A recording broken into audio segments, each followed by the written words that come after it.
Hi, everyone. Welcome to Made to Dream. I'm your host, Maya Chanel. And on this platform, we share stories from women around the world to inspire young girls and young women to dream with unlimited possibilities. Today, I have the ultimate pleasure of being with Miss Jo, and she is amazing. I just can't wait for you guys to hear her story. So, we just want to go ahead and introduce her. She is an author, a survivor, and an advocate, and she will go ahead and explain to you guys what that means. So, hey, Joe, how are you doing today? I'm doing so well. How are you? I'm doing amazing. So, I'm sure they're already waiting to know, what are you a survivor of? What are you an author of? Just an overall, just brief summary of who you are. Well, yes, author, survivor, advocate, all of those things and words describe me. So I'll start with author. I am an author. I've recently published my first fiction novel, which is called Jada's Diary. I'll probably talk a little bit more about that later, but it's based on my life. So I am an author.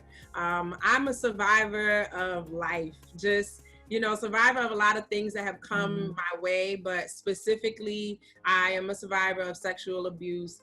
I am a survivor of a broken engagement. I'm a survivor of just hardships coming my way in life and overcoming them. And then I am an advocate because I work to help other women who have been in similar situations through my writing, through my talking, through my social media, just really to normalize a lot of things that happen to us, because sometimes I know us as women, we get really hard on ourselves and we Mhm. think sometimes we're the only one. So I'm an advocate in that sense, just to remind women that you're not alone, and some of these things, you have other people in your corner to help you get through. Most definitely. So I know that you must have gone through some tough things in your life that everyone it's hard to deal with. So how are you able to shift your mindset to be in a space now where you are able to help and empower a woman with your story? That's a great question. I can definitely say, like, what has helped me to get to this point is my faith in Mhm.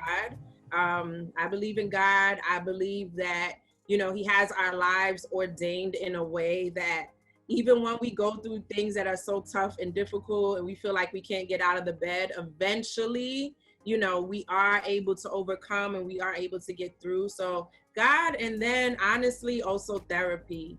Mhm. Last year, 2019, was the first time that I saw a licensed therapist.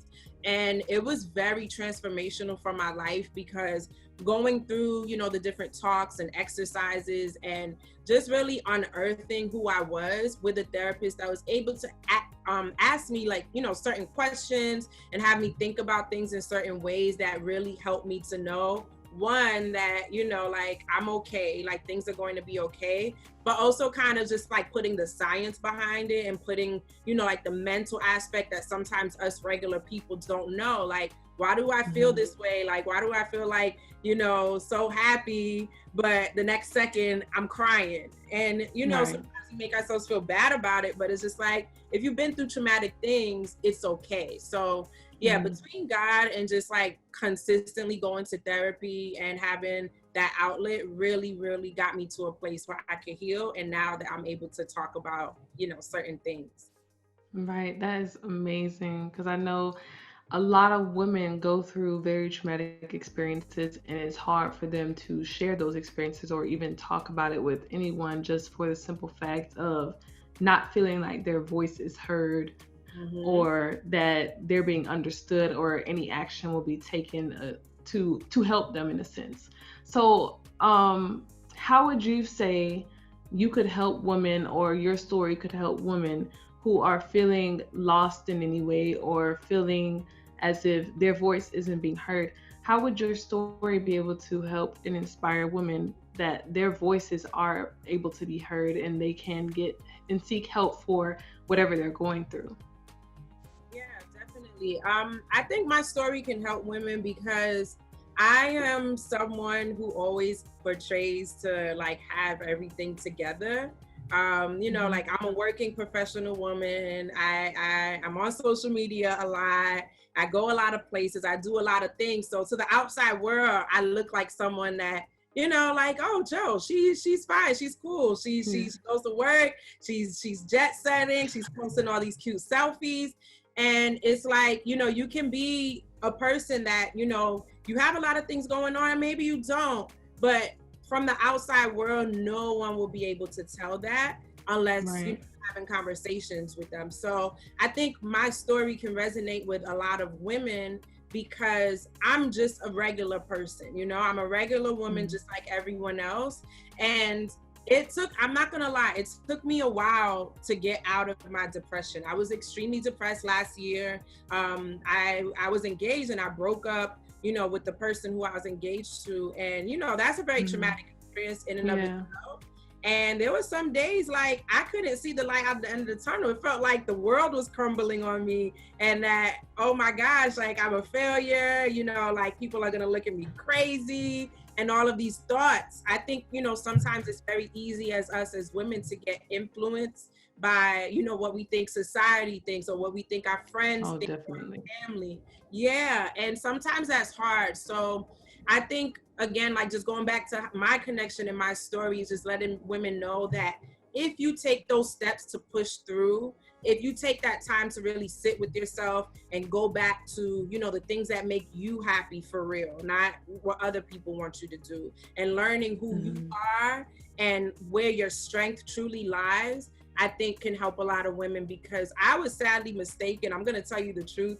I was always taught to believe that, you know, when you find your man, you find your other half, and that person complete you. That is a lie, lie. And it's so sad that it took me literally almost 30 years to realize that that was a lie, because I was always told that, right? Like that's what I see in the movies, in these chick flicks. Her life crumbling upside down. She meets the man in the supermarket, and then now everything is like better. But I would say to the do not fall into that trap. It is not true. You have to complete yourself as a woman first before you can ever join yourself with someone else. And that's something I didn't do and I take full responsibility of. But I would have never learned that if I didn't sit down and go to therapy and sit with myself. Yeah, that's awesome. So, I know a lot of people, you know, it's kind of hard for people to say, oh, I need to go see a therapist. What made you make a transformation or a shift in your mind that said, I need to go seek this help? And it's okay for me to go seek this help. Because I know a lot of people's mindsets is kind of like, oh, you know, no one on the outside should really know what's going on with you. And, you know, you should not tell anyone your business. So what made you make a transformational shift into saying, you know, it's okay and I do need the help and I need to go seek it? That's a great question. So really what made me make that change is at that point, again, I talk about the breakup because that is literally the time that I decided to go to therapy. But at that point, that was probably like maybe, I can't even put a number to it, but I've had a lot of traumatic experiences before that. And these were things that happened to me where, you know, I felt depressed. I felt like I couldn't, you know, make it to the next day. I'm crying and angry. And I've always been the kind of person that anytime something really bad or awful happened to me, you know, I close my door, I put on Mary J. Blige, I cry it out for a little bit. And the next day I come out with my smile, with my work bag, and I'm, you know, just going through life. But I realized I can't treat this situation like that because I never truly was happy. It's kind of like you have a cut and you rip off the Band-Aid before it's healed, and you keep ripping off these Band-Aids, it's never gonna heal. So what really made me decide to go to therapy is like, I was like tired of handling things my way, because I noticed like the way I was handling stuff did not work. I wasn't fulfilled, I wasn't happy. And I just knew, this is kind of like a feeling I got inside myself, like, Jo, you really have to do something different, because the way you're doing it, first, it got you to this point. And then also like, we need to heal. We're not going into 30, you know, like not knowing how to properly cope with things. So that was really the catalyst that pushed me towards therapy. Well, that's awesome. And I know it's a lot more difficult now, especially for younger girls, because we see these different images of life or success on Mhm. social media. Yeah. So it's like, what would you say to someone who's trying to overcome different obstacles or trying to be sure or find themselves in an age like this social media digital age? That is, oh, that's so important. And again, like even you saying that, it goes back to remind me like why I decided to open up my life to people is because Mm-hmm. I think, you know, social media subconsciously makes us compare ourselves to people in a way that's not healthy. And, you know, Mm-hmm. I mean, I'm grateful for this age that we're growing up in, but sometimes I think about it, you know, especially like the younger teenagers, like you said, the younger people that are coming up who can't decipher real life versus things that's just, you know, we're putting on a front for the internet. So what I would Mm-hmm. say, and this is a practice that I do consistently, like if I'm scrolling through my social media and, you know, I find a page or I find something that makes me not feel good about myself, has me comparing myself, or I feel bad that I'm looking at it, or I feel like, ooh, like I'm getting a little jealous, I have to mute them or unfollow them. And that's Uh-huh. just the way that I keep my energy because, you know, like again, we all take in information differently. So I would say that to any younger people who are experiencing any of that. But in terms of, you know, like calling out for yourself and making sure that you're responsible for your health, like, you know, we hear it, we used to hear it on the planes and now we hear it with the mask. Like you have to be able to put your mask on, your oxygen mask before you can Mm-hmm. help anybody else. And that's Yes. kind of how I think about therapy now because I could never be who I expected I was going to be for a husband or who I expected I was going to be for my future kids if I never took the time to get my mask on and heal myself first. Mm-hmm. No, definitely.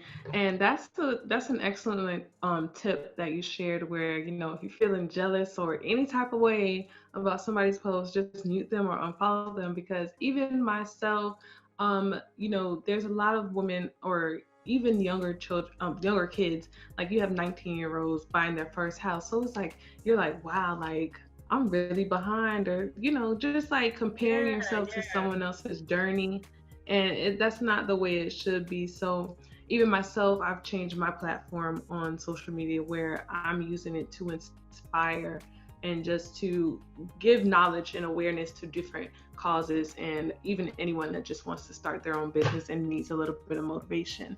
So I think if we just have more people doing things like that and just showing real life rather than having people compare, just let it go. I agree. I agree. We need more authenticity. No, seriously. So, what has encouraged you to be on your path? Let's say either you can talk about it either career wise or life's personal wise. What has encouraged me to be on this path? You know, besides what I mentioned before, you know, God and therapy, has been really other people who have poured into me. And this is Mm-hmm. another big reason why I'm so adamant about opening up myself so that I can be a helping hand to somebody else, is because when I Mm-hmm. was going through like my probably honestly like the darkest period of my life, which was last year, um, I remember like just one reaching out to like my close circle of sister friends who kept me encouraged and kept me uplifted. But I remember specifically like even finding a blog. Like I had Googled some Mm-hmm. stuff about like broken engagements, and I found Mm-hmm. this woman who wrote a blog, and I think it was maybe back in like 2014 or 15, somewhere like at least 5 years ago. And I read it and I was like, oh my gosh, I'm not the only person. Because sometimes I feel like too, when things happen to us, we just think like we're the only person ever in life to experience it. No, And it's for real. like, no, we're not. Other people go through things that we went through before. So I remember People after go I through the read her same blog, things or something worse. yeah, seriously. And that's something I feel like too we need to normalize as well. And that's why we need to have these conversations. It's so, especially like the women and the girls that are coming up under us so that they know, hey, I'm not alone. But I remember reaching out to her after, I read the blog, and it was very, very uplifting. And I ended up finding her on Instagram, and I sent her a message like, hey, I just read your blog. You have no idea how much this has helped me. I'm, going through a similar situation. And she sent me a long prayer. It was a prayer, and it was just about like being comforted and just knowing, like God has our back. But I remember reading that prayer so many times, and I thanked her so much. And she told me when she was going through her situation, somebody else said that to her, and she was able to send that to me. So it just shows like really just the power of, I'm sure she didn't know when she posted that blog that 5 years later, and this is a beautiful Asian woman that lives in California. I believe she lives in California. I'm sure she didn't know she was going to be helping out a little Black girl in the Bronx that was over here crying, but she did. And it was all because she was vulnerable enough to open up herself. So I see that now as me just paying it forward, because there have been so many other women who've done that for me. Right. So I know like support is definitely like the best way, finding people that have gone through the same situations as you, because you can talk to someone who they may give good advice on the most times, but it's like finding someone who is like gone through the same situation with you, it hits a little different. So how would you suggest someone, just any situation, how would you suggest they go about finding that different support for any problems that they've incurred? Okay, that you asked some really good questions. Oh my gosh, yes. So I would say one, like Google is your friend. I Googled a lot, and be careful with it too, because I know sometimes, some days when I feel sick and I Google and they make me feel like I'm going to die or something, So be careful with that. But I think especially for like, specific issues, there are a lot of people and women that have written blogs or have stories or even have books. One of the things that I do even now, if anybody uses Instagram, like even just following certain hashtags. So like for me, one of the hashtags that I follow consistently is Black Women Heal. And that comes up on my feed. And when I see it, it's nothing but uplifting quotes or women who actually have, that's their niche, is to talk about how to heal as a Black woman. Or another one that I follow, sexual abuse survivors. That's specific to me because I'm a survivor, and I've been able to connect with other women who have gone through the same thing just from following that hashtag. So I know it sounds kind of like that's super millennial because I'm talking about hashtags, but it actually helps, because there are people who, their life's calling is this, and this is the content that they're putting out to help people. And then from there, you're able to find support groups. I will also say, like going back to Google, there are a lot of support groups within people's local communities and on a nationwide scale that have to do, like domestic violence. We know there is a whole national hotline for that, right? There's a suicide hotline. So if you're really going through things that you just need people to talk to, and what I love about hotlines like that is you can call anonymously. You can just call and talk to people if you want to vent. So I know sometimes, we don't want to, you said it earlier, like we don't want to disclose our information to people. There are a lot of anonymous resources out there for people. So I encourage you to take use of those if you need it. Well, that's wonderful.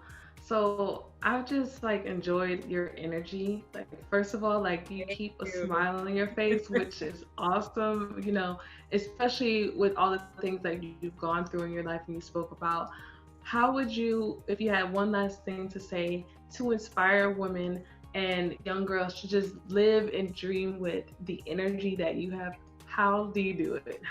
What is one thing you would say? I would say, one thing. That's hard. See, I'm thinking a million things. Oh, say multiple if you need to. Well, a few things come to mind. One is that, there is really, and it sounds so cliche, there's purpose for your pain. We don't see it. You're not going to see it, right? Like, I think I love analogies. So I think like, the multiple times I've driven on the highway. Have you ever been in a highway and it just started downpouring and you can't see anything around you, right? And you're like scared. You're driving at like 30 when it's a 70-mile, limit. And I think about it like that. Like, you can't see through that downpour, but if you keep driving, eventually, and then the sun is out, like, you didn't just drive through a whole storm. And you live in Florida, so I know you guys have a lot of on and off storms, right? Yes, every day. So I think about it like that. Like, that would be like one of the biggest things I would say is that, just keep pushing through, even when it doesn't feel like even when it doesn't feel natural, But also, when we are going through rough things, give yourself time to feel. If there's a day where you need to turn off your phone and not do anything, do it. If you need to have your door closed and the lights off and cry, do it. But don't dwell in it, because that's when, it can get very easy to get stuck. And that's when you need to, reach out to your communities and your support systems, or go online, the things I just talked about. But I would leave them with that. Tomorrow's always better. And that's how I'm able to keep this smile on my face, because I know, like, my life is just getting started great, and it's gonna keep getting greater, And I'm still gonna go through rough times. Like, I'm still gonna have challenges, but it's like the mindset that you have is what gets you through it. Yeah. Definitely. Well, thank you so much for that. You are so full of love, light, and happiness, and I enjoyed every minute of it. Thank you. It's been great talking to you too. No problem. We will definitely, I know you have your book coming out in September, so we'll link all of the information to that so everybody can go ahead, follow you on your social profiles, and follow your journey in life. And we wish you the best of luck on that, because we are always continuing to grow. I don't care how old you are. I know we're always continuing to grow, even if it's just as a person. Yes. So we thank you again, Jo, for coming and sharing your story with us. And we thank everyone for tuning in to Made to Dream. And we thank you and see you next time.